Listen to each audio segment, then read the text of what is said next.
So I've started well over 15 businesses over the last 8 years or so of my life, and that has cost me an incredible amount of time and money, and not in a good way, really. It has set me back by years. In the next 3 or so minutes, I'm going to get into why that is and how you cannot be basically as dumb as me.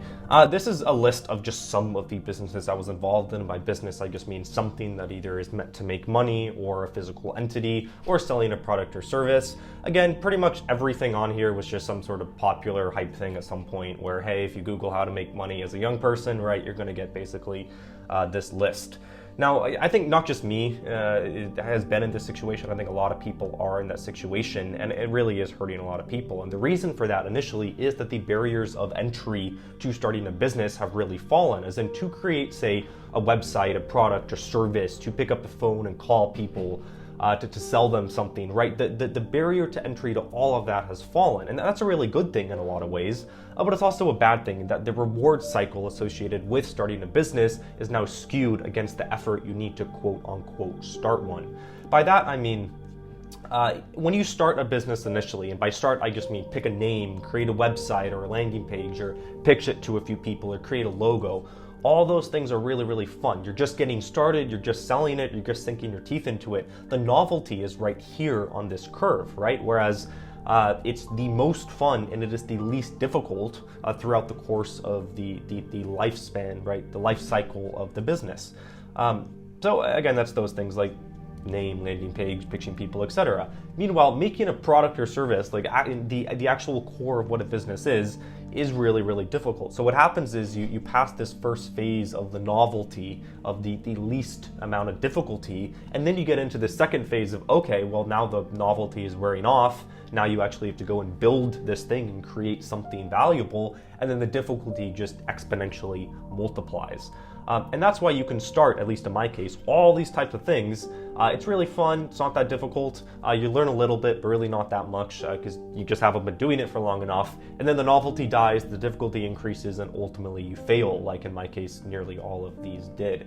The result of that for society as a whole, and not just me, is that the count of businesses, the number of businesses that people start has just gone through the roof. As in nearly everyone who's under the age of 25 now has some sort of side hustle, has some sort of business, has some way of making money outside a classic, say, 9-to-5 or job. Meanwhile, the impact of business, right? The profit, the revenue, the number of customers, all that kind of stuff has really just decreased. And that's why you have all these high schoolers starting their agencies, and then the average return to that agency, to starting that business or any similar one, really has just fallen. I'm phrasing this as a bad thing, right? And I think the logical counter argument to that is, well, is there not value in doing something and starting something? And I will argue yes there as well, and that, say, to just put the rep in of starting a business is valuable, to create the website and talk to people about it.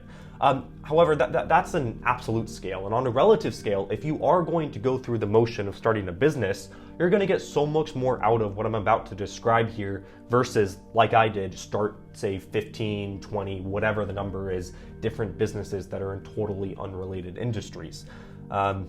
And what that is, and the question I'm going to pose to you is, what do you actually want out of starting a business or entrepreneurship if that's what you choose to do? For a lot of people, it is just the dopamine, it is the excitement of starting a business. And that's why they get caught in this first phase here, which then dies out over time. Meanwhile, the actual curve of a business over time, with time being the x-axis here, looks something like this with regard to whatever you want out of it. Most people want some combination of these things. So either you want the business to financially do well, you want the money, you want the freedom to do what you want, the impact, as in the ability to give back of the business and so on. That looks like this. You have this first phase where, as we just stated, right? It's novel, it's exciting, it's not that difficult. You're just setting up the infrastructure. Then you get into the whole months, the years, the decade, whatever it is, of grunt work here to actually build the thing. And then you get this exponential curve of results once that's all set up, and it's just really a matter of scale and really scaling something that already works and delegating and automating and all those kinds of things. So over the last 8 years, what I most often did was get caught up in this first phase here. And then I hit phase 2, right? Gets more difficult, it's not as fun, and then that's where I died, so to speak, in these businesses, or the businesses at least died. And then the same happens for nearly everyone who, especially who's young, but across the board, who starts any sort of business. And then no one gets to that stage 3 of the results, the exponential results, and really getting to what you actually want, right?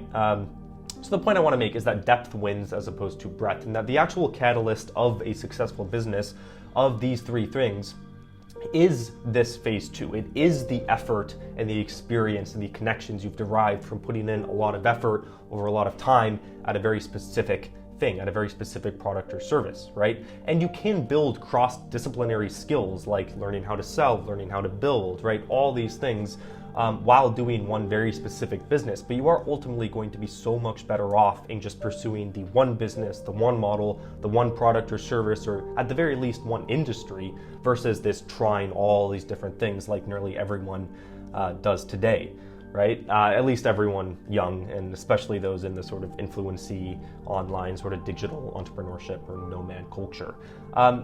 We've all seen graphs that look like this, but generally what I want to say here is just that the probability of progress is never a given. It's never going to be a certainty that you're going to succeed, but the probability that you succeed is going to be higher if you do just do that one thing versus try all these different things.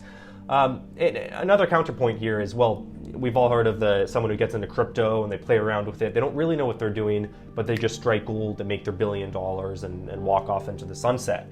That is the exception. That is the 1 in a million to the rule of, okay, if you just stick to one thing, you get really good at that, then you're going to succeed over the long run. So I urge you to play to that rule, not to the chance that, hey, you happen to get lucky. And in that sense, I think if you want to sum this video up, right, your business count, the number of businesses you've started, is practically equivalent to your body count, and that generally you want to keep it low, and quality matters a lot more than quantity. So if you think of the amount of businesses that you start like that, I think, and you frame your where you're at in entrepreneurship and starting a business like such, you will ultimately win over the long run. You will get out of phase 1, work your way through phase 2, and then finally get to that exponential curve of stage 3. That's largely the video on my spiel for today. What I do want to cover is this free just drive with a bunch of resources. That's totally free. Just a link is in the description for that. You can see a number of books that I've written there, as well as resources we use at my companies. With that said, I will see you in the next one.